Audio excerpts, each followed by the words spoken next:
The hour of convening having arrived, all members of the House will please report to the floor of the House and take seats. All members will report to the floor of the House. The clerk will please ring the bell.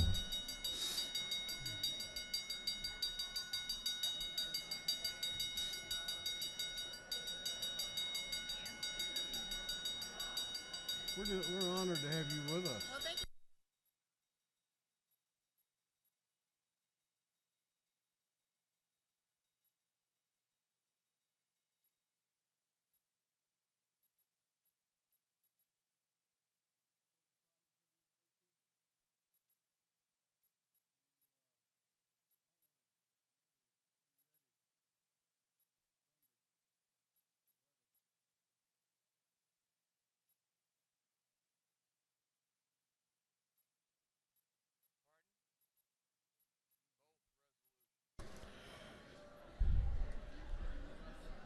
All members will please take seats. We're about to have the morning roll call.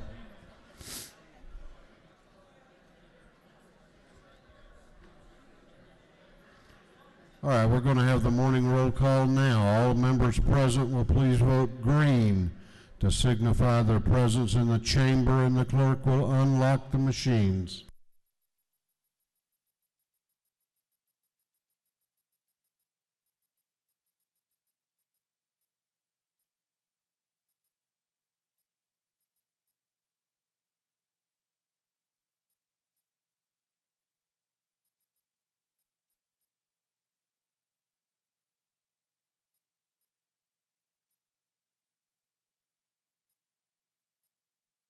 Have all members voted?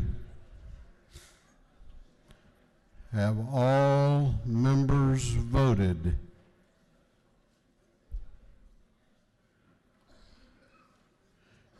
If so, the clerk will lock the machines.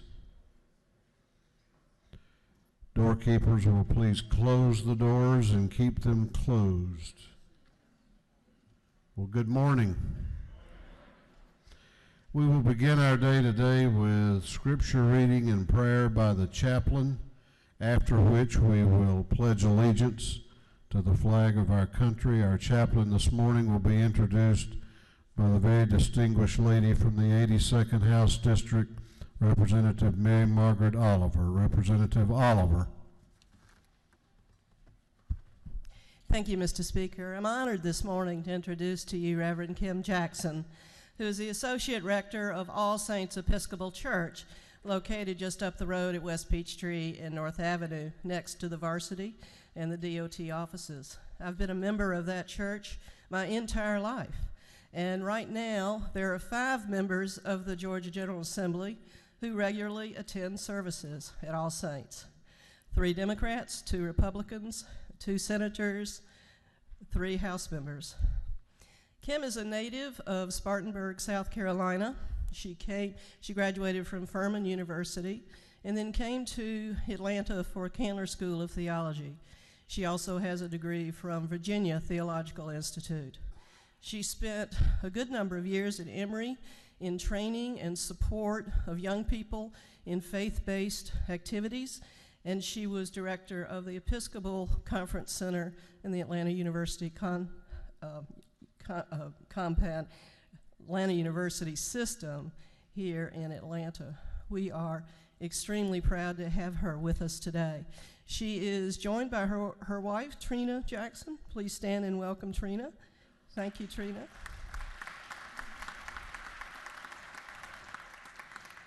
Kim and Trina have what they call an urban homestead, 5 acres, 40 chickens, goats, sheep, bees, and a very large garden, and selling to the urban restaurants in Atlanta. Thank you, Kim, for joining us today. Well, good morning, and thank you, Speaker, and Mary Margaret Oliver. Thank you so much for having me here. This morning, I want to begin with a story. In the early 1st century, there was a great teacher named Jesus who appeared on the scene in Palestine.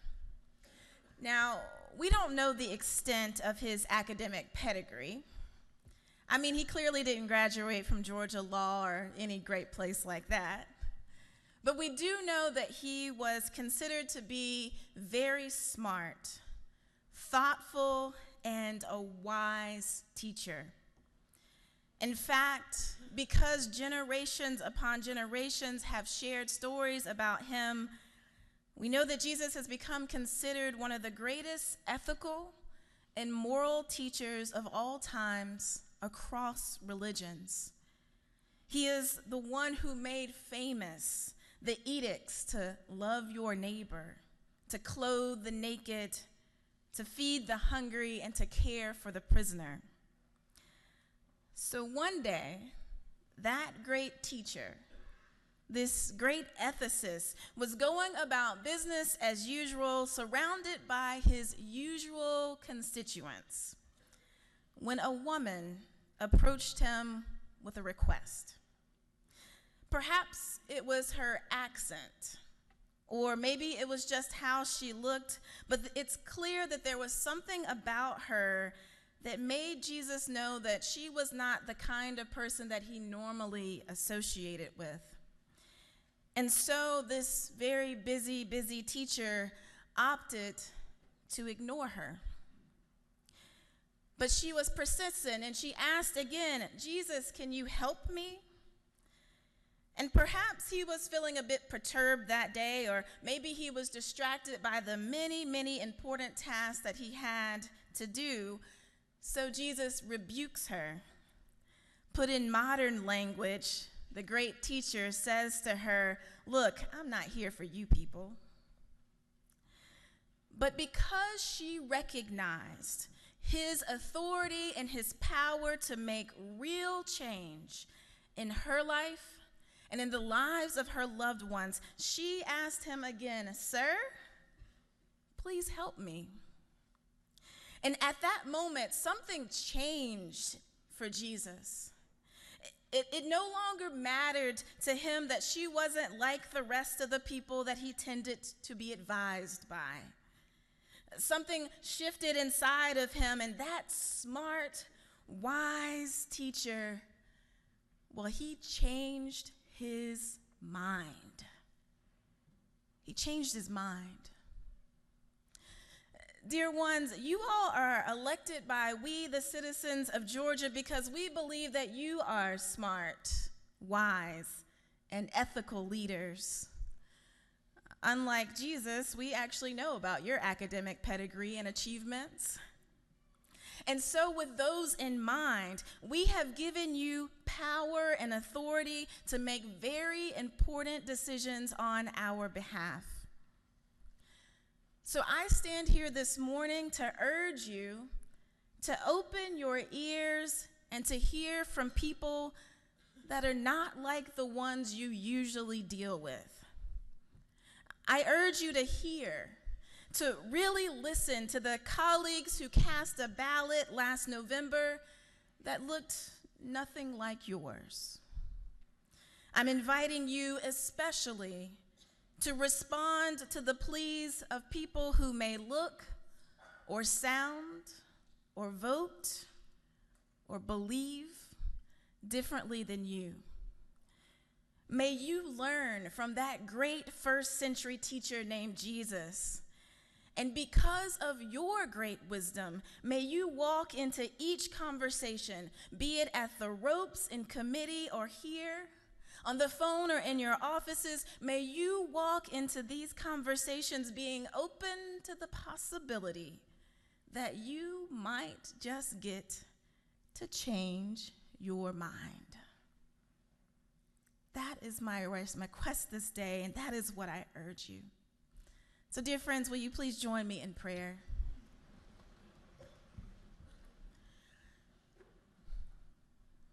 God of wisdom, be with this house this day. Guide these representatives to make good, ethical, and wise decisions on behalf of all who live in Georgia.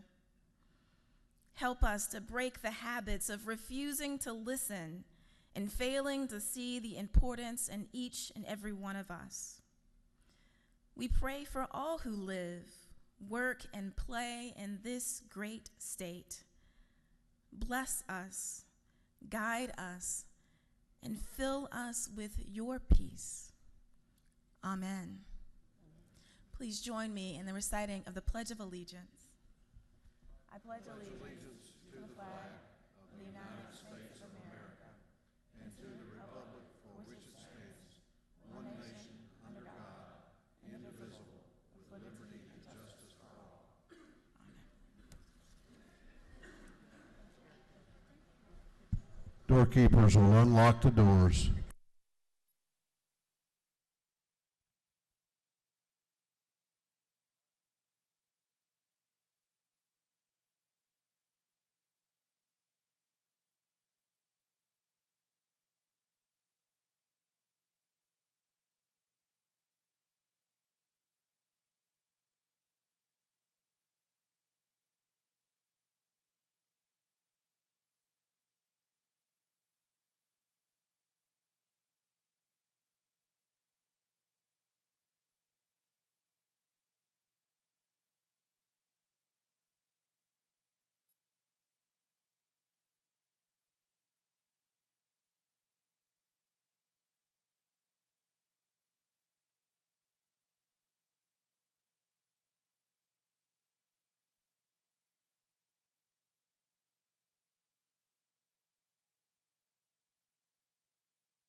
The chair recognizes Chairman Darlene Taylor, the chair of the Committee on Information and Audits. Mr. Speaker, your Committee on Information and Audits have read the proceedings of the previous legislative day and found them to be correct. Chairman Taylor, the chair of the Committee on Information and Audits, reports that the journal of the previous legislative day has been read and found to be correct. Is there any objection to the confirmation of the journal? The chair hears none and the journal is confirmed. The clerk will read the resolution establishing the order of business for the day. Mr. Burns, House Bill 59 moves the following be established as the order of business during the first part of the period. Unanimous consents. Introduction of bills and resolutions. First reading and reference of House bills and resolutions. Second reading of bills and resolutions. Morning orders.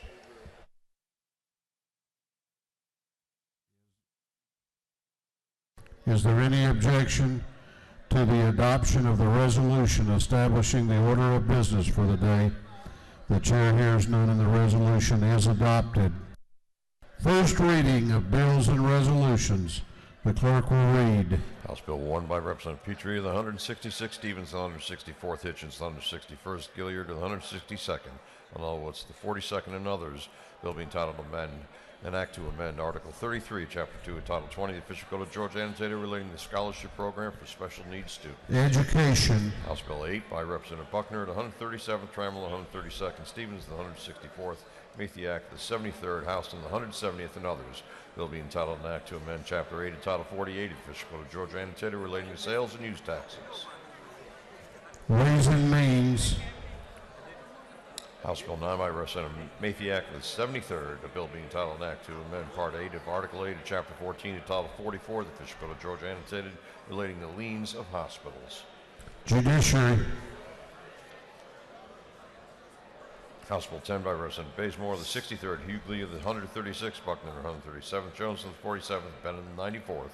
Bill being entitled An Act to amend Part 2 of Article 6 of Chapter 2 of Title 20 of the Official Code of Georgia Annotated relating to competencies and core curriculum. Health and Human Services.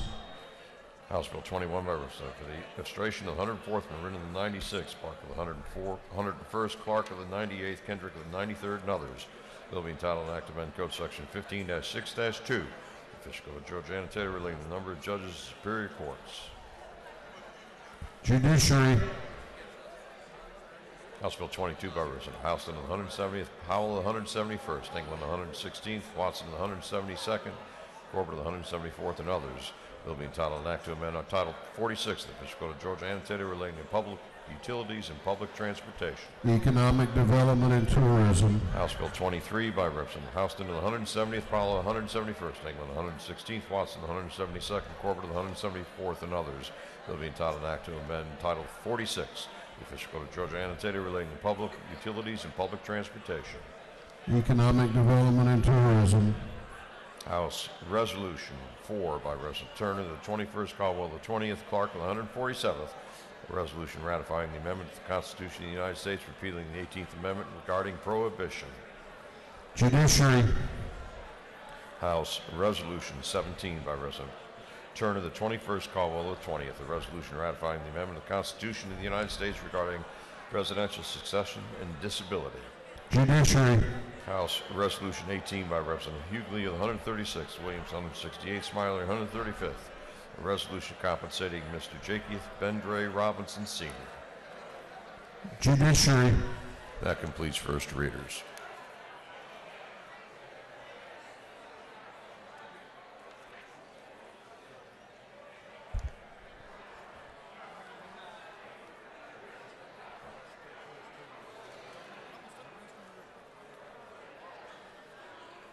Second reading of bills and resolutions. The clerk will read.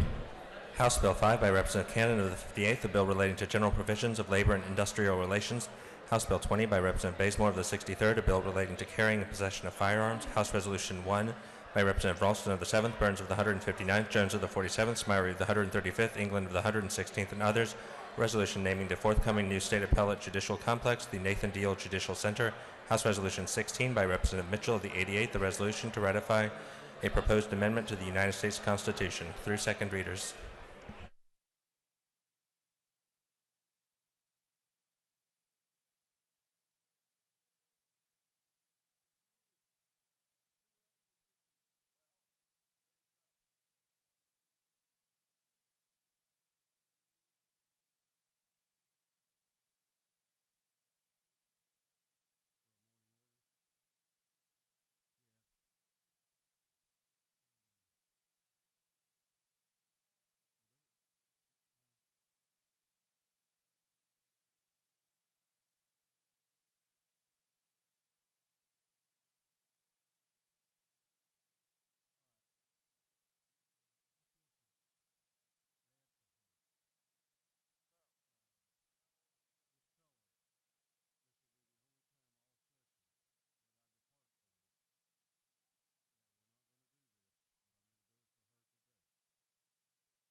We are about to go on to morning orders. We're about to go on to morning orders. And let me remind the members of the House that we have a number of members who are trying to get out and represent the House at the memorial service in Swainsboro this afternoon for Charlotte Parish. So we're going to, I said yesterday, we're going to move quickly, so we're going to move quickly. 1 minute today on morning orders. The chair recognizes Representative Hawkins.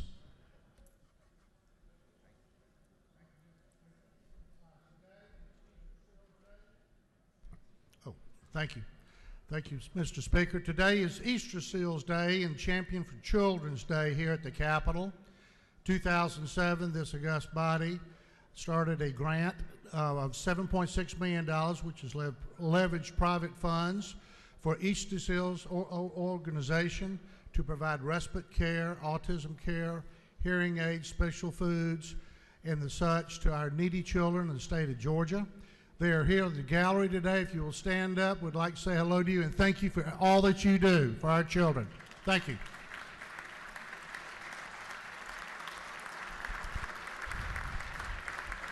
Chair recognizes Representative Anulowicz for a morning order.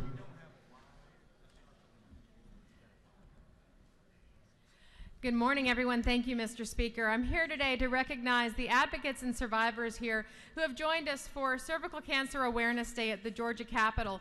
This morning, we presented a group of advocates and fighters with a resolution recognizing today, January 16th, as Cervical Cancer Day, and the month of January as Cervical Health Awareness Month. We also recognize several health clinics for their work in making sure that children receive the vaccine that prevents cervical and many other forms of cancer, and that is the Georgia Clinic West End, Sumter Pediatrics in Montezuma, Clifton Springs Health Center, and I want to, again, thank them for being here. I also want to encourage women in Georgia to take advantage of the tests that can help detect cervical cancer early so that it can be treated effectively and have a very high survival rate. And I want to encourage families to consider having their children vaccinated with the HPV vaccine. It is a critical way to protect your children, again, against several forms of cancer. Thank you again to the advocates who are here today, and thank you again to everyone for recognizing this month. Thank you. Chair recognizes Chairman Randy Nix for a morning order. Thank you, Mr. Speaker. This morning order is directed to all new House members. We tried to contact you by email, and we should have had a note on your desk, but today at 1:30 in Capitol Room 216, we're going to have a special ethics training briefing for you. This will give you some information you need to know, and better yet, we'll have legislative counsel. We'll have some representatives of the Georgia Government Transparency and Campaign Finance Commission there, so you can ask questions. So please, if you're a new member, today at 1:30 in the Capitol Room 216 for an ethics briefing. Thank you, Mr. Speaker. Chair recognizes Representative Bentley for a morning order. Thank you, Mr. Speaker, and good morning, colleagues. If you will, please join me in welcoming the retired educators of Macon County and Dooley County in the House chambers. We're so glad to have them here in their state capital. Thank you so very much.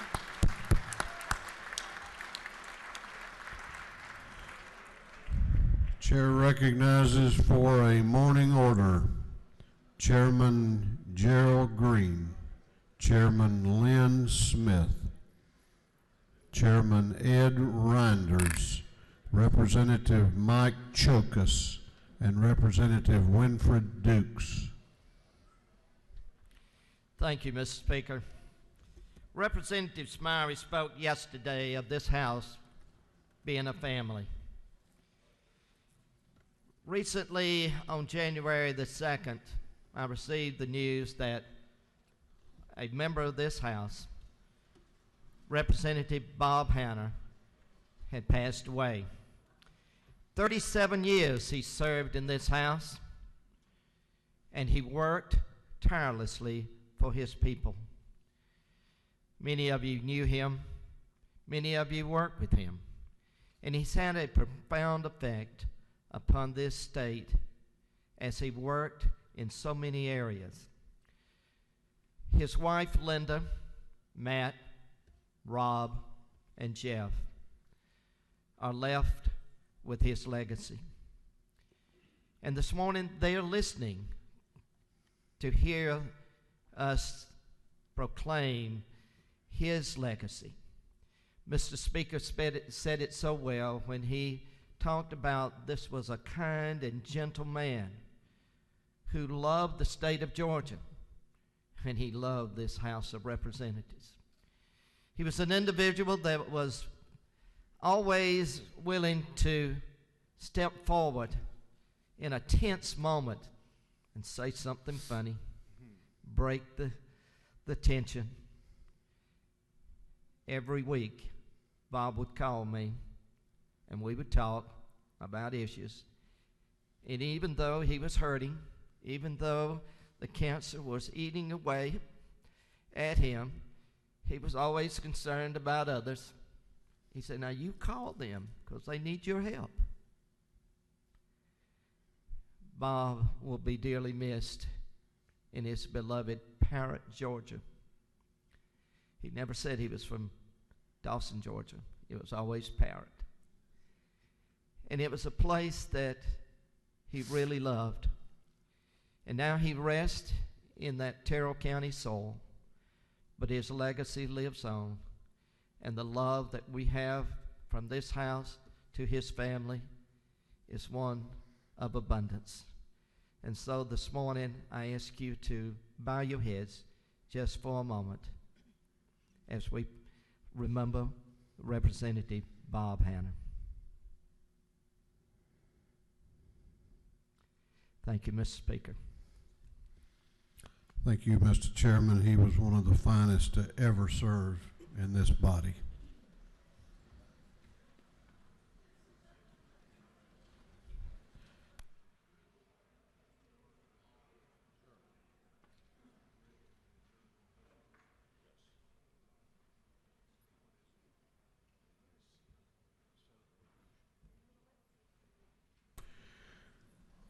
Clerk will read the caption to Senate Resolution 14.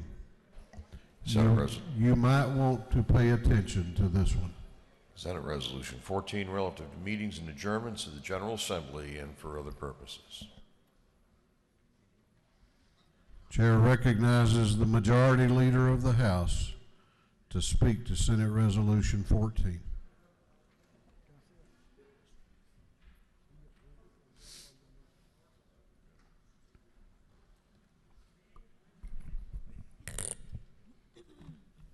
Thank you, Mr. Speaker, and good morning. One of the most important things we do here is try to figure out our schedule for work. And we've been working with the Senate to get this schedule out so you can have some planning and make some practical decisions on your scheduling for the next few days, next few weeks. And for you new members, we typically adopt 2 adjournment resolutions, one that carries us through the first part of the session. Then hopefully, if things are moving along as they should be in cooperation with our colleagues in the Senate, we'll adopt another one. But this is the first one, Senate Resolution 14, as referenced to by the Speaker and the Clerk. You can take a look at it and see what we're doing. Of course, this week, we see that we're in through tomorrow for day 4. Then we're out next week for budget hearings Budget hearings will take place on Tuesday, Wednesday, and Thursday. I think, Chairman England, is that correct? Block hearings on Thursday. Then on the following week, the pre-Super Bowl week, we're in on Monday, Tuesday, and Wednesday. Out Thursday and Friday to accommodate the traffic and on the roads and the streets that'll be in town and all of the activities there. And of course, respectful of your time and our time, but also respectful, even more important, of getting our work done here. We will be out on post-Super Bowl week. We will be out on Monday, then in the remainder of that week, and we will be in through Friday for Legislative Day 11 to continue our work in conjunction with the Senate and conjunction with the work we're tasked with our budget. And I think this is respectful. Hopefully, you'll be able to make your plans along this on this schedule for the next week or so, and then we'll talk about how we move forward from there with the Senate. So, Mr. Speaker, at this time, I'd be willing and hopefully able to answer any questions about this first scheduling agreement between the House and the Senate. If there's any questions, I'd be glad to answer them. You don't appear to have any questions. Well, colleagues, I would ask for your favorable adoption of Senate Resolution 14 so we can move this session forward and get our work moving. You know, if you never get started, you can't finish. So we need to be looking at that. So here we go. Let's get started and get our work done. Thank you. All those in favor of the adoption of Senate Resolution 14 will vote aye. Those opposed will vote no. And the clerk will unlock the machines.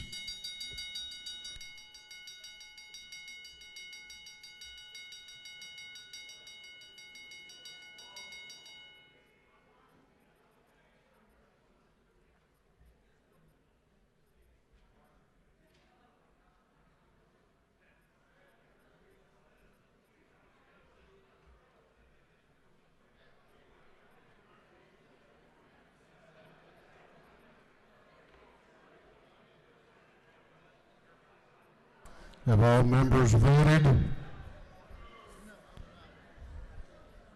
Have all members voted? If so, the clerk will lock the machines on the adoption of Senate Resolution 14. The ayes are 164, the nays are 0. And this House has adopted Senate Resolution 14, and we have a schedule of work through, February 11? Well, commend the Majority Leader for his work in getting that accomplished.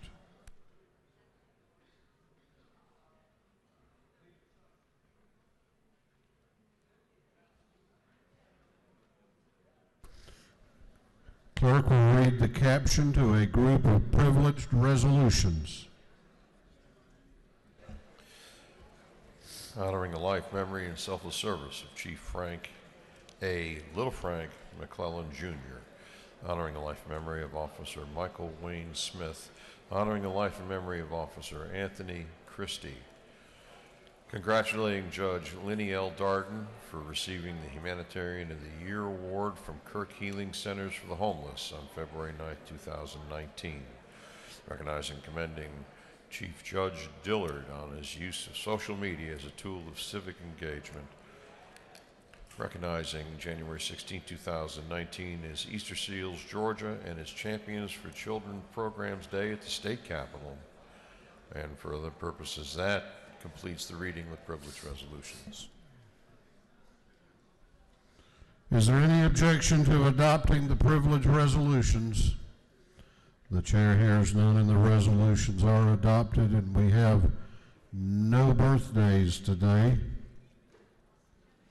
The chair likes to do the announcements last. We're still waiting for the doctor of the day, and we're still waiting for an invite group, and we're going to move forward if they're not here, which means we're going to adjourn.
Okay, if you signed up for an announcement, please make your way to the front of the chamber.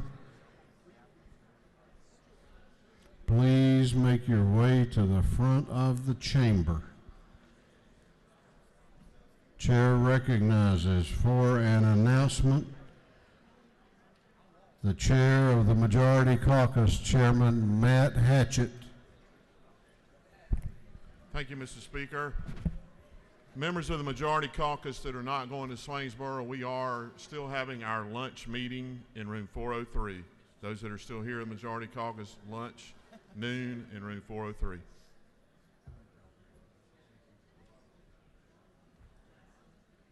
Chair recognizes for an announcement Representative Lott.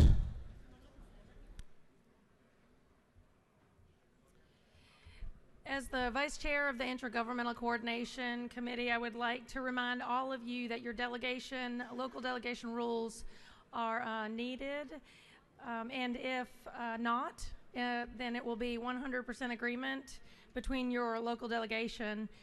You do have a piece of paper on your desk that actually explains all of that, so I just ask that you look at that. Thank you.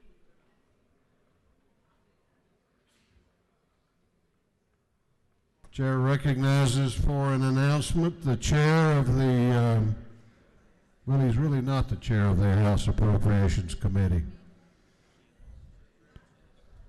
He has been. Representative Terry England. Thank you, Mr. Speaker. You know, I think the House rules may say serve until successor duly appointed or removed by the Speaker. So, he may have been sending me a message, just I don't know. Anyway. I don't know that I would have reminded me of that if I were you. Representative Williams says he's available. In all seriousness, ladies and gentlemen, tomorrow Governor Kemp will be giving his State of the State address, and as typical, at that point he will be highlighting several initiatives within his proposed budget. And so after the State of the State address, we will have you the details on when and where to pick up your budget books. So I just want to let you know that we'll be giving you further instruction. Several of you have asked me about it, and I felt that just kind of give you a little bit of information on that at this point. So we'll let you know tomorrow where those books will be available and how to go pick them up. Thank you. I had a question, Mr. Chairman. One does not have to be a member of the Appropriations Committee of either chamber to attend the hearings. Is that correct? Yes, sir, that is correct. It is open to all House and Senate members to be here. And is it not true that one, whether or not one is a member of the committee, can learn a lot by attending? Absolutely. I was thinking about it yesterday. As a freshman, I sat in on every one of the joint hearings and have done that every year, of course, since then. But you learn an awful lot about how this state operates, what the agencies do, and quite honestly, you learn about how to help your constituents by understanding those agencies better. So that's a good point, Mr. Speaker. And is it not true that the leadership of the Appropriations Committee much prefers people to come and learn and understand and ask questions rather than come in on the morning of the vote and have questions then? That is absolutely correct. My door is always open, as well as all the subcommittee chairs and our staff. Our House Budget Research Office staff are always there to answer questions, and quite often you'll see them scattered in the windowsills, just as some are today, waiting to answer any questions that any member may have on any part of the budget. So yes. You had a question, I think. Do you yield for a question? Certainly. Chair recognizes Representative Al Williams to your left for a question. Maybe not. Okay. Mr. Chairman, point of clarification. I know you attended them all as a freshman, but will you inform the freshmen that that does not assure that you will ascend to the chairmanship? That would be a safe assumption. Thank you, sir. I mean, I'll just leave it there. Just thought I'd mention it. Thank you.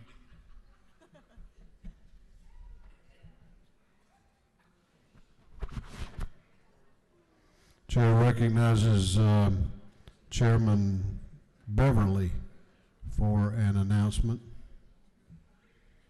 Thank you, Mr. Speaker. The House Democratic Caucus will meet tomorrow morning at 9 a.m. in room 216. House Democratic Caucus room 216 tomorrow morning, 9 a.m. Thank you, Mr. Speaker. Chair recognizes Representative Petrie for an announcement.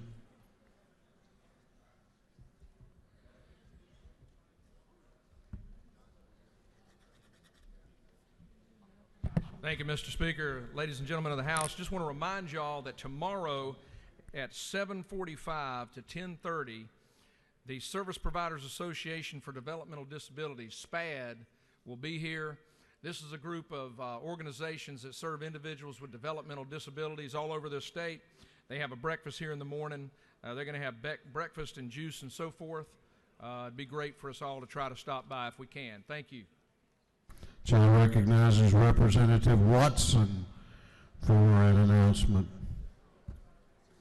Thank you, Mr. Speaker. On behalf of the contractors in our state, the electricians in our state, the HVAC folks in our state, I want to invite you to a reception that they're having tonight. I know it's a busy evening, but they're going to kick off at 4:30 this afternoon at the Commerce Club, so just want to invite everybody there on their behalf. Thank y'all. Chair recognizes Representatives Laricchia, Representative Corbett, do we have a member named Meeks?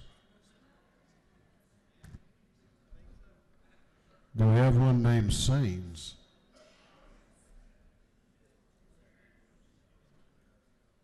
If we do, then they're recognized for an announcement. Well, wait a minute, whoa. How many days has he been here? 3 days. 3 days. Thank you, Mr. Speaker. We would like to invite y'all tonight to the Okefenokee occasion. It's all the counties in the Okefenokee region. It'll be from 5 o'clock to 8 p.m. at the freight depot. We'd love to have y'all. It'll be a lot of fun, food, and fellowship. Thank y'all. And having completed the business of the House for today, the chair recognizes Chairman Hatchett for a motion. Mr. Speaker, I move that this House stand adjourned until 10 a.m. Thursday, January 17, 2019. Chairman Hatchett has moved that this House stand adjourned until 10 a.m. on Thursday, January 17. All those in favor of the motion will say aye. Those opposed will say no. The ayes have it, and this House will be adjourned until 10 a.m. Thursday, January 17.